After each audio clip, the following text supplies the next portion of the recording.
Welcome to the American Intelligence Media.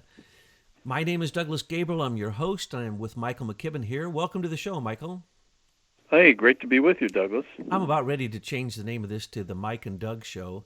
But, I am Thomas Paine in the Ass of the Globalist. And today, I'm afraid, after talking to you and after nonstop research for the last couple days on Bitcoin, which I never understood and I always said was a CIA scam because of McAfee's involvement. And now I'm 100% sure that that's the case. And now, after talking to you, we know where they stole the original source code, which they say, of course, is open source and that all cryptocurrencies are all related to the brilliant invention of Satoshi Nakamoto, who mined 1 million bitcoins in just the first couple years off the few transactions there were, and they're waiting for him to come forward with those 1 million bitcoins and cash them in at today's rate, giving, billions of dollars. And now there are people coming forward claiming to be Satoshi, and some of them, like Dr. Craig Wright down in Australia, started his own Bitcoin SB, saying, oh, his is better than the corrupt first one, though he says he invented the corrupt first one. Or recently, a guy, James Kahn, who is really a con man, says he's Satoshi. He's come out in just the last few days with the big reveal. But we investigated that and found that it went back to Satoshi Nakamoto Renaissance Holdings. And all it is an advertisement for another form of Bitcoin, supposedly started by Satoshi, correcting all of the evils of Bitcoin. As we know, that they know for a fact over $700 million was spent on the dark net using Bitcoin in the first days, no taxes, no nothing. And now we get billions of dollars transferred through Bitcoin. But talking with you, you informed me that when Facebook started, they wanted to have their own cryptocurrency. And you've just informed me that you did some research and you went right back to where you can usually find the usual suspects, the people who are the criminal cabal of technology. If you look closely at them, you're probably going to find something there. And you did, and you found, well, basically, you and the researchers are the geese that lay the golden eggs. And so you pulled something out which absolutely blows my mind, because I've just researched this for the last 2 days. I've watched every YouTube. I've watched every speck of everything. I've read everything I can on this. And yet I didn't know where it really came from. So today, the big reveal is Michael McKibben and his researchers are going to tell us who the real Satoshi Nakamoto really was. And he has the proof. Michael, what did you find?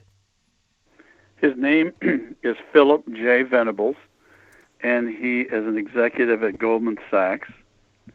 He has been and probably still is a member of the Highlands Group that was formed in 1995 under Bill Clinton, and their job has been to work with the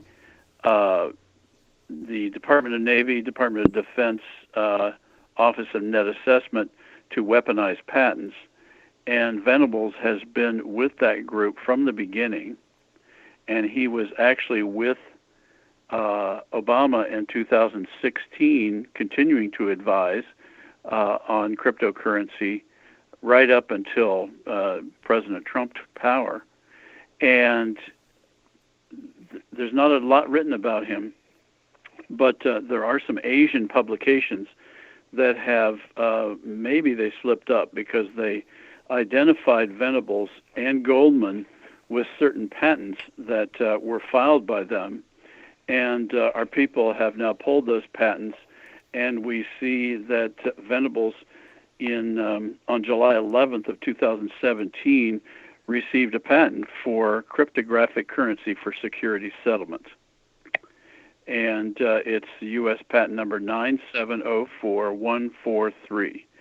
And that's just one. There are a number of patents that appear to have been filed by various members of the Eclipse Foundation, the IBM Eclipse Foundation, including IBM and American Express. So our banks are trying to corner the market on this whole technology. And so what this says very clearly is that all of that current discussion out there, which I have avoided, as you know, taken a very deep dive research-wise into, simply because it was obvious to us from the beginning that all these guys did is they took our patent application on apps and created something that they called Bitcoin, which was nothing more than a user profile in a social environment that was associated with a number that could then be gather data about transactions and keep it all in one profile. And then they're using object-oriented technology to store the data. And so everything else, and you mentioned it earlier that they're all claiming it's open source. Well, it's getting clear now why they have been so determined to claim that our technology was open source, because with all of these patents that Facebook has filed, that Goldman Sachs has filed, American Express has filed, all these Bitcoin applications rely on our underlying platform. Well, the only way that they could get away with that was to say that their underlying technology was free, so that they're not actually violating your patents. But what we're now seeing is this whole environment, this whole ecosystem is one big fraud, total fraud. And they're trying to get away with it by confusing the marketplace with all these stupid stories about, what's that guy's name? What's the Satoshi Japanese name? Nakamoto? Yes. I am Satoshi Nakamoto. Oh, no, I'm not. Sorry. Everyone is claiming to be Satoshi. Everyone. So the idea that nobody knows where it started, how big it is and all that kind of stuff is just total nonsense. And it's clearly stories written by media people, by lawyers, by politicians, by hucksters, not by engineers, because engineers don't buy that kind of stuff. It's not magic. That data is stored somewhere, it's indexed somewhere, and somebody knows where it is. There's no other way to do it. This idea that it's just sort of magically floating is just utter ridiculousness. Well, I'm going to ask you a couple questions in a minute, but first I want to say that as I was studying this, what I found was most interesting. They all say that there's no one person who runs it, no administrator, no. It's all peer-to-peer. And I've got some really cheap land in Florida to sell you too, Douglas, along with that story. Well, if I was going to make alligator no shoes... No offense to Florida swampland. No, love it. As a matter of fact, I just want to say that many of these people I criticize, or countries or nations, or... I love a lot of these people. It's just that, I'm sorry, I got to call people out for what they are. So, as we're hearing the new reveal from the guy named James Caan, I made the remark that it's a CIA normal thing that they take the bank accounts of Hollywood big names, alive and dead, and especially dead, and then they keep pumping money in and out. Why? Because, a Hollywood star can make, huge amounts of money for one movie, and so they can move lots of money. So James Caan, this con man who says he's the new Satoshi, who's actually with Renaissance Holdings, is a Pakistani, and then his story is so cheap that there are many YouTubes now just ripping it to pieces. I'm so glad we ripped it to pieces, because we really pulled his arms and legs off. I'm sorry. It is the worst told dossier story I've ever heard. And basically, he's begging people to go out and find his lost coins, his lost million coins, so that he can start a new Bitcoin. And it's absolutely humorous that anyone could believe this. And then when you look at the really bad site that they created, the PR company, who only has one customer, and that would be James Caan. And then when you look at Renaissance Holdings site, it's like, really? The inventor of Bitcoin, the greatest mind? It's like Mark Zuckerberg, the inventor. Okay, I just want to say that they all say that when Satoshi Nakamoto, which is a group of people because they were working in at least 7 localities, 5 in America, 1 in Pakistan, 1 in Britain. We know this because all the experts, Hal Finney and the cyberpunks, were communicating with Satoshi. And so there's many, the way they're trying to cover up the fact. So they say, Douglas. Oh, yeah. They say. Well, I believe that it was simply McAfee's group. McAfee, after he worked for Booz Allen Hamilton, he worked for Lockheed, and then they had a big virus called Brain that they were attacked with, and he was put in charge of that. And so he opened up a group that was called Total Information Awareness, TIA. And he, and as a direct CIA, In-Q-Tel, of course, incubated in Highland's group, and In-Q-Tel hired him. And so McAfee, and then TIA, McAfee Associates, McAfee was all CIA. And they knew about CryptoCoin because, as I'm going to ask in a minute, Facebook wanted to start a crypto coin from the beginning. So they knew about this. But what they say is Satoshi passed on to Gavin Andresen, who still runs Bitcoin, the alert keys and the code repository. Okay. So they say. Yeah, which is basically, as you just said, an administrator, and it has to be located somewhere. So it is not peer-to-peer. It is not magically... Yeah, it's not floating in the internet. It is Goldman Sachs, who's behind almost every corrupt deal that you can possibly imagine. Goldman Sachs is standing there trying to get their part. So Gavin Andresen the other day was caught saying that he believed that Dr. Craig Wright was the real Satoshi because he was throwing his weight of Bitcoin in with Bitcoin, the new Bitcoin SB. That went bad, went sour, and now Gavin's been basically thrown out of the club. So it is not right. It is not James Khan, the fake Pakistani. It is not any of the other 50 people that have been assumed to be Satoshi. It's not any of the cyberpunks who went missing. It's not the cyberpunk who did lose hundreds of thousands of Bitcoins that he had mined. He actually threw it into a junk heap and somebody else found it. This is a real story. And remember that they've been hacked all to heck, $700 million hacked out. The coin exchanges have been corrupt from the beginning. And from the beginning, it's just been a mess. And what you're pointing out, which is blowing my mind after days of research, because I didn't talk to you about this before, is that everybody, Goldman Sachs, the banks, everybody, and Facebook itself, all were prepared with their own crypto coin. Is that because PayPal was going to be taken down because of their fraud? And they no, needed to because have there's only one system. And I'm in looking at this patent. It looks like it's some sort of alliance between Goldman Sachs, Google, and IBM. It's got to be one system, otherwise they can't keep control over it all over the planet. So all this, the idea. Remember what we have to think when we hear leftists talk. We have to think the opposite. When we hear that it has no management center, then it has a management center. Think the opposite, and then listen to the stories, because it's all diversion. No, they've got to know where everything is, otherwise they can't track it. Okay. You don't lose stuff like this unless it's just completely gone and it goes poof in the night. Mm-hmm. But if it's in a database, it's got a key on the data and it can be found. Are you insinuating that PayPal and crazy Elon Musk and crazy Peter Thiel and the other crazies who are involved in all of that stuff, social networking, as well as the money exchange that has an alert key and a code repository? Ooh, no, what you just call it, you describe it in very simple terms, and you already had it built into later technologies, right. Multiple aspects that were your trade secrets. And so basically, right. From the moment they stole Facebook from you to make it scalable, because it was LifeLog before, they were able to make it scalable. It went worldwide. They also at that time stole trade secrets that could become Bitcoin. Am I going too far to say that PayPal is no different and is basically the same people as Bitcoin? Look, I haven't dug far enough into this to see whether what I'm reading here is stolen or not.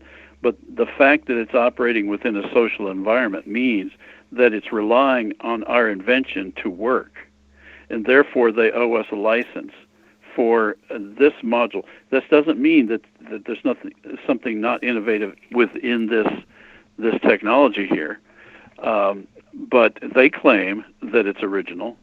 I mean, we've got Venable's signature on an oath that says he's the real inventor. And here's the real inventor of Bitcoin for securities transactions, who is a known participant in the Office of Net Assessment for the weaponization of patents through the Highlands Group. And Period. Didn't you also say Those are that facts. the assignment of that patent to Philip J. Venables was completely unusual? The assignment, it was unusual in that they assigned the rights to Goldman Sachs before they filed the patent. So then after they filed the patent in their private names, in Venables and another guy named Paul Walker, they then notified the patent office several weeks later with a document that was dated before they filed the patent that they had assigned it to Goldman Sachs, which is a little fishy. But I'm not going to spend a lot of time on that one. They assigned it to Goldman Sachs, basically. They actually did it before they filed. In your search for patents, is that the first one that came up that is equivalent to Bitcoin? No, there are a number of different angles that are filed by IBM, by Goldman Sachs, by American Express, and some others. And we haven't had time to look at all of them. Then why? But there's a whole series of them, all related to the Eclipse Foundation and the Highlands Group, and therefore the weaponization of money. That's really what we're looking at here, the weaponization of money, just like they weaponized our social networking invention. These people are not going to stop. I'm going to ask you to speculate. Why do you think Facebook separated their crypto coin initial idea separated from Facebook, and why do you think now they're coming back with the crypto coin with Libra? Well, I think that it was always in there, and they got a lot of pushback when they first announced it back in, I'm going to say 2007, 2008. They got a lot of pushback, so they pulled it, and these guys have had that idea to do this since the 90s, so they've just been waiting for the opportunity to push it through. And clearly they see some opportunity right now. Well, this is a big reveal, and Betsy wants to get this out right away. So I'm just going to say one more thing, and then I'm going to end this, and that's the following. Thank you for finding Philip J. Venables, the genius at Goldman Sachs who invented and created a patent for Bitcoin. Oh, no, I'm sorry. Thank you for the big reveal that Michael McKibben and Leader Technologies invented the technology behind Bitcoin, and then it was stolen, manipulated, and turned into a black market, a cyber black market. Okay, so, Douglas, I did not invent what I'm looking at here. This is a module. This is like a subroutine within a social environment. So these guys claim they invented this, fine. I'm not going to argue with that.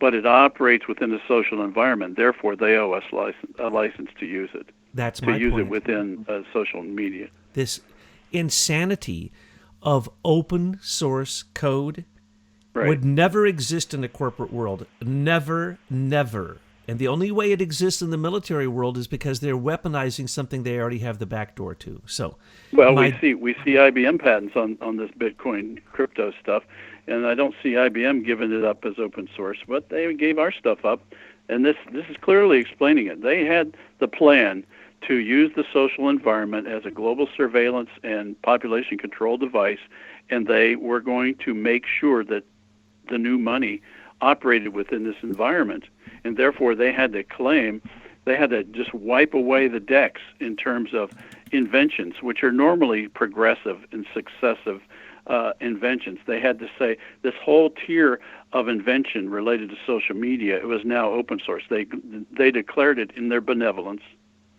so that they could then come back in with all their banking and legal and media interests to in this new world order to lay on top of that so that they could continue their march toward this new world order. That's really what's clear now. And I mean, we haven't gotten into Fleet Street yet, but we'll get to that in another subject. Well, then, you didn't invent Bitcoin, but you could sue Satoshi Nakamoto for stealing your trade secrets.